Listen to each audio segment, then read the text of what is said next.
Is it really true that churches are preparing people, individuals, to lose their faith? Well, it is in one sense. I guess it depends on how we want to define losing faith, and it's probably important to say at the outset that I come at this from very much from below, not from above. And what I mean by that is um, sometimes when people raise this question or they talk to me about this, they want to know, do these people really lose their faith, and did they go from being Christians to non-Christians? And it always depends on what you mean by that. If you mean Yeah. did they identify as a Christian? Did they show some sincere interest? Were they intellectually convinced at a certain point? And then did they leave?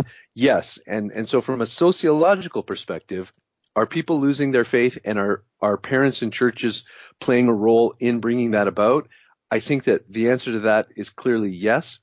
Are we talking about people who were genuinely converted, who really know the Lord, and have they ended up walking away from their faith? That's a question that I don't really address, and I kind of leave unanswered because that's a theological question that I can never really know the answer to, regarding whether or not someone was genuinely born again. So theologically, I come at it and say I tend to think that people who are born again and really are regenerate and in the body of Christ will remain there.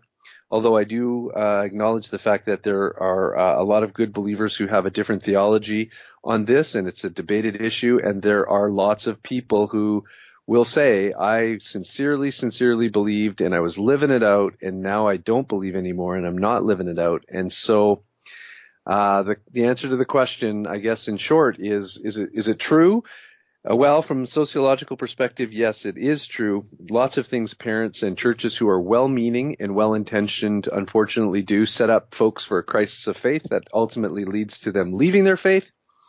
Whether or not these are folks that were truly born again, I don't know, but I don't think it matters, because I think that we really still want to do everything that we can to help people who know the Lord grow in their faith without putting stumbling blocks before them.